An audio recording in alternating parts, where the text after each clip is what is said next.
बिस्मिल्लाहिर्रहमानिर्रहीम। अस्सलाम वालेकुम डियर स्टूडेंट्स, आज हम 11 फिजिक्स के मेजरमेंट चैप्टर का लेक्चर 3 नंबर स्टार्ट करेंगे। लेक्चर नंबर 3 स्टार्ट करेंगे। आज के लेक्चर में हम स्टडी करेंगे साइंटिफिक नोटेशन। याद रखें, जब भी हम मेजरमेंट करते हैं फिजिक्स में, तो हमारे पास कभी कभी वैल्यू बहुत ही छोटी आती है या बहुत ही लार्ज वैल्यू हो सकती है। यानी हम ये कह सकते हैं कि अगर कोई कहे कि आप हाइड्रोजन एटम का मास फाइंड करें, तो जाहिर बात है उसका मास तो बहुत ही छोटा होता है, बहुत ही कम मास होता है उसको।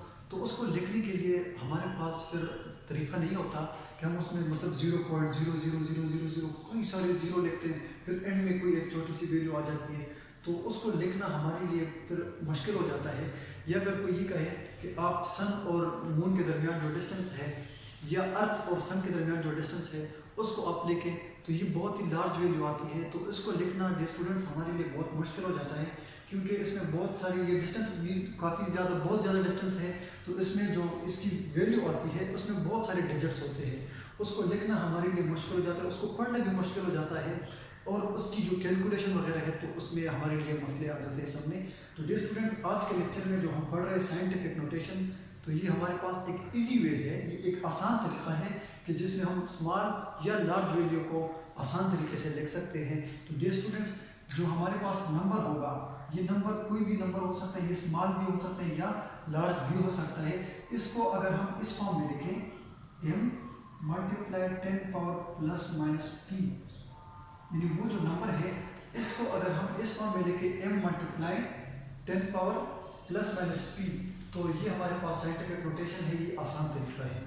अब इसमें n जो है ये हमारे पास नंबर है,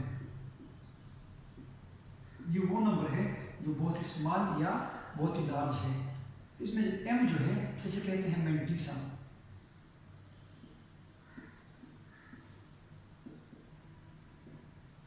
मेंटिसा और m की जो वैल्यू होगी, याद रखें ये वैल्यू हमेशा 1 या 1 से ग्रेटर होगी, 1 भी हो सकती है, उससे ग्रेटर भी हो सकती है, ठीक है। और इसकी वैल्यू हमेशा हमेशा 10 से स्मॉलर होगी। और रह गया p, इसे पावर कहते हैं या इसको हम एक्सपोनेंट भी कह सकते हैं, एक्सपोनेंट। और इसकी वैल्यू जो है ये प्लस भी हो सकती है और माइनस भी हो सकती है, ठीक है स्टूडेंट्स। अब हम जो तरीका फाइंड कर लिया है, ये हमारे पास लार्ज नंबर है या स्मॉल नंबर है, उसको हम लिखने के लिए ये फार्मूला यूज करेंगे। ये हमारे पास याद रखिए, ये एक फार्मूला है, एक तरीका है कि m multiply 10 power plus minus p। अब इसकी वैल्यू जो है पावर की, ये स्मॉल भी हो सकती है यानी नेगेटिव भी हो सकती है, और लार्ज के लिए पॉजिटिव हो सकती है, ठीक है। अब हम इसकी एग्जांपल स्टडी करेंगे कि हमारे पास अगर बहुत ही स्मॉल वैल्यू हो तो उसको हम इस फॉर्म में कैसे लिखेंगे, या बहुत ही लार्ज वैल्यू हो तो हम उसको इस फॉर्म में कैसे लिखेंगे, ठीक है। तो फॉर एग्जांपल मैं कहता हूँ कि जो हमारे पास मैं अगर मिसाल दूँ कि एक ह्यूमन बॉडी में कितने एटम्स हो सकते हैं, जैसे मिसाल के तौर पर मैं अगर कहूँ कि ये एटम्स है, उसमें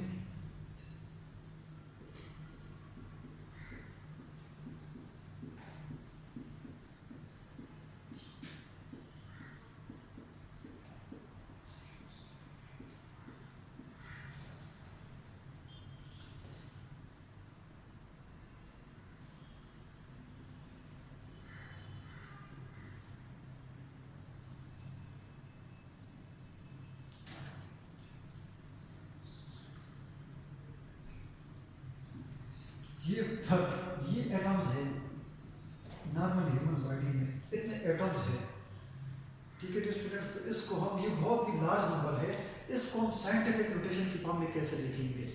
तो याद रखें कि ये जो हमारे पास नंबर है ये हैवी नंबर है, यहाँ पे इसका डिजिट पॉइंट्स यहाँ पे होता है इसका पॉइंट। तो अब हम इस पॉइंट को फर्स्ट नॉन जीरो डिजिट के बाद लेकर आएंगे, यहाँ तक लेकर आएंगे, ठीक है। तो ये आ जाएगा 7 मल्टीप्लाई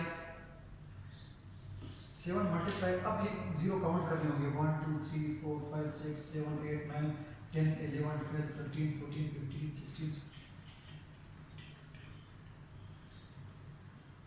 27, 10 पावर 27 एटम्स। देखिए ये सिंपल तरीका है, हम ये कह सकते हैं वो जो नंबर था हमारे पास 7 मल्टीप्लाई 10 पावर 27 एटम्स है किसी भी नॉर्मल ह्यूमन बॉडी में, ठीक है। कितने हैं कि n इक्वल टू 7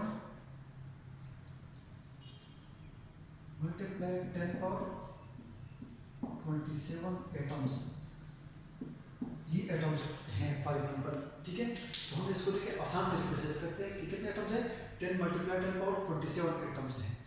अब अगर कोई आपसे ये कहे कि आप मुझे बता दें कि दुनिया में जितने भी इंसान हैं, ह्यूमंस हैं, ठीक है, सब में जो एटम्स है, मतलब सारे जितने भी ह्यूमंस हैं, जितने भी लोग हैं, सब में एटम्स फाइंड करें कि कितने टोटल एटम्स हैं।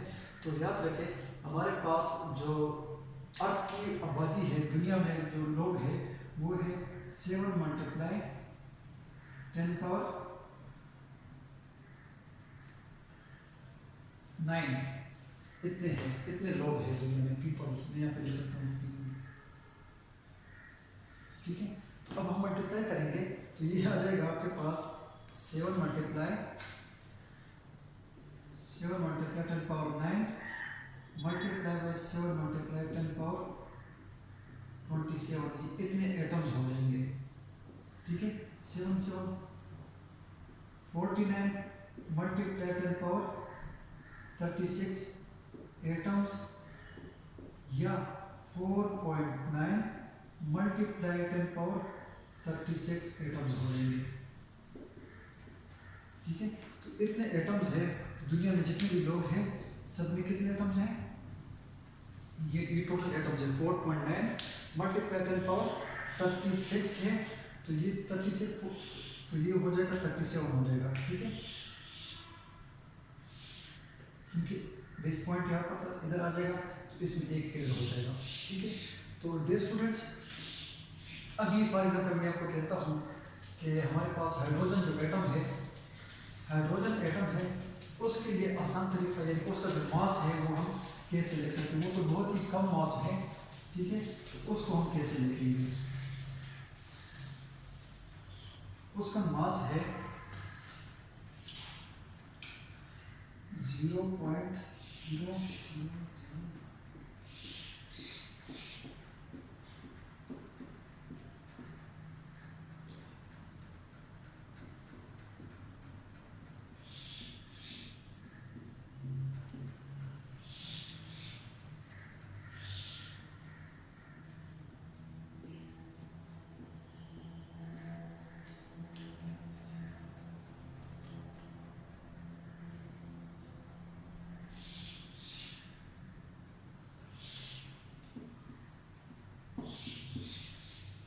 ये हाइड्रोजन का मास है, ठीक है।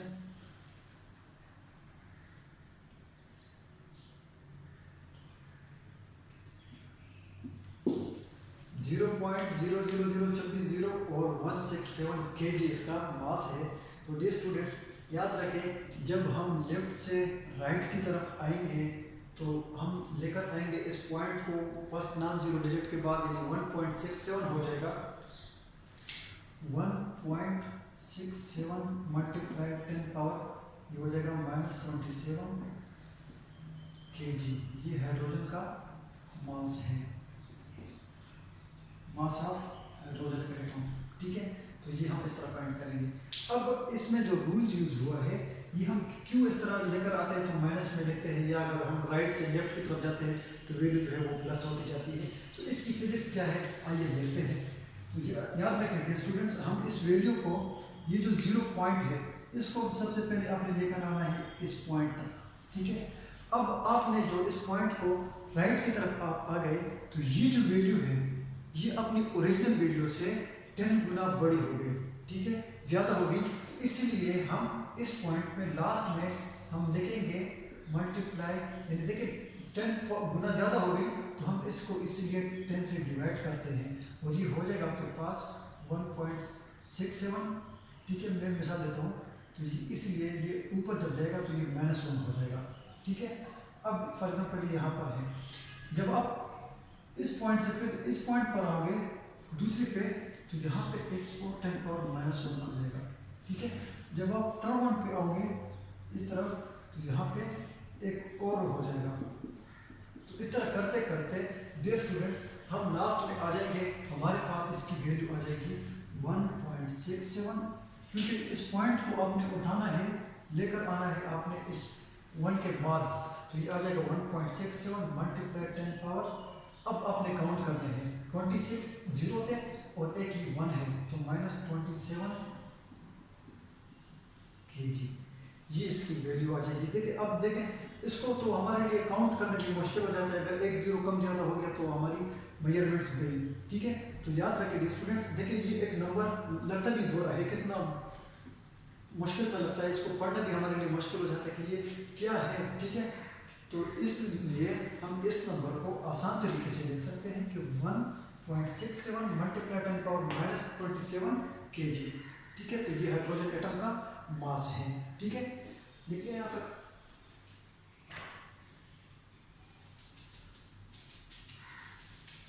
तो ये हमारे पास ये तरीका था स्टूडेंट्स कि हम किसी भी नंबर को किस तरह लिख सकते हैं, ठीक है।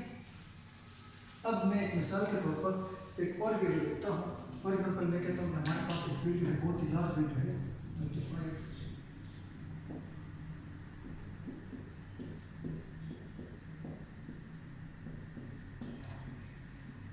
मीटर। अब इस वैल्यू को हम साइंटिफिक नोटेशन की फॉर्म में लिखेंगे, यानी इस फॉर्म में लिखेंगे n = m multiply 10 power +- p, इस फॉर्म में लिखेंगे। तो ये वैल्यू बहुत ही लार्ज वैल्यू है, तो इस वजह से इसका पावर क्या आएगा, प्लस में आएगा, ठीक है। अब इसका पॉइंट यहाँ पर है, तो हमने इसको लेकर जाना है 3 के बाद, फर्स्ट नॉन जीरो डिजिट के बाद, यहाँ तक हम इसको लेकर आएंगे। तो ये आ जाएगा 3.5, कितने जीरो चले गए हम, 3, 6, 9, 12, 3, 6, 9, 12, 15, 10 और 15, ठीक है। और ये एक 16, तो ये आ जाएगा 16 मीटर, ठीक है। तो इसको हम आसान तरीके से लिख सकते हैं 3.5 मल्टीप्लाई 10 पावर 16 मीटर। तो ये हमारे पास साइंटिफिक नोटेशन की फॉर्म है। अब इसमें जो मेंटीसा है वो क्या है, ये m है, इसमें मेंटीसा और ये इसकी पावर है, ठीक है। तो देखिए कितना बड़ा नंबर था, हमने कितने आसान तरीके में आसान फॉर्म में लिखा 3.5 मल्टीप्लाई 10 पावर 16 मीटर, ठीक है। स्टूडेंट्स, अब अगर कोई ये कहे कि आप फाइंड करें कि अर्थ और सन के दरमियान जो डिस्टेंस है उसको आप साइंटिफिक नोटेशन की फॉर्म में लिखें, तो हम कैसे लिखेंगे। तो वो है हमारे पास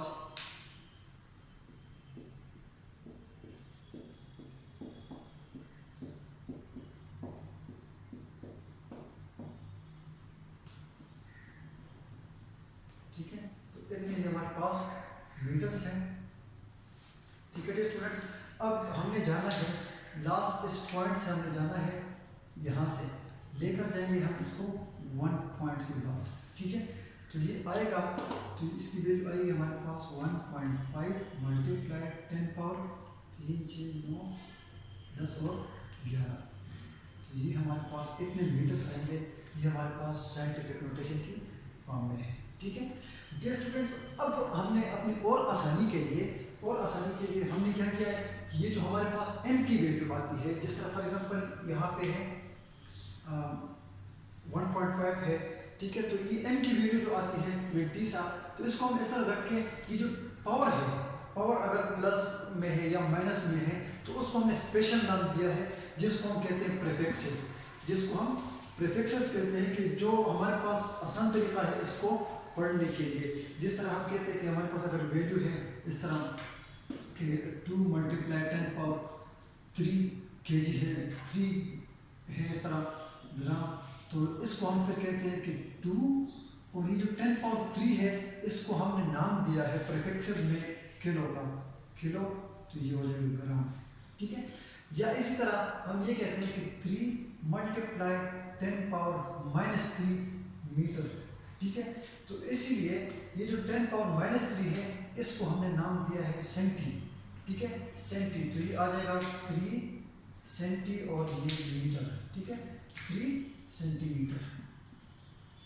या अगर हम ये कहें कि हमारे पास 10 पावर -2 है, 10 पावर -2, 5 मल्टीप्लाई 10 पावर -2 सेकंड है, ठीक है। तो फिर हम इसको कहते हैं कि 5, ये जो 10 पावर -2 है इसको हम कहते हैं सेंटी, ठीक है। और ये जो हमारे पास है ये मिली है, ठीक है, मिलीमीटर, और ये आ जाएगा सेंटी सेकंड, ठीक है। या अगर हम ये कहें कि हमारे पास 9 मल्टीप्लाई 10 पावर माइनस 9 सेकंड है। तो ये जो 9 मल्टीप्लाई 10 पावर 9 जो है ना 10 पावर 9 इसको हम प्रीफिक्सेस में नैनो कहते हैं। तो ये आ जाएगा 9 नैनो सेकंड। तो इसके लिए हम एक टेबल भी बनाते हैं अभी और इसकी वैल्यूज लिख सकते हैं और उसको हम आसान तरीके से एक्सप्लेन कर सकते हैं। ठीक है, तो अभी मैं इसकी टेबल बनाता हूँ।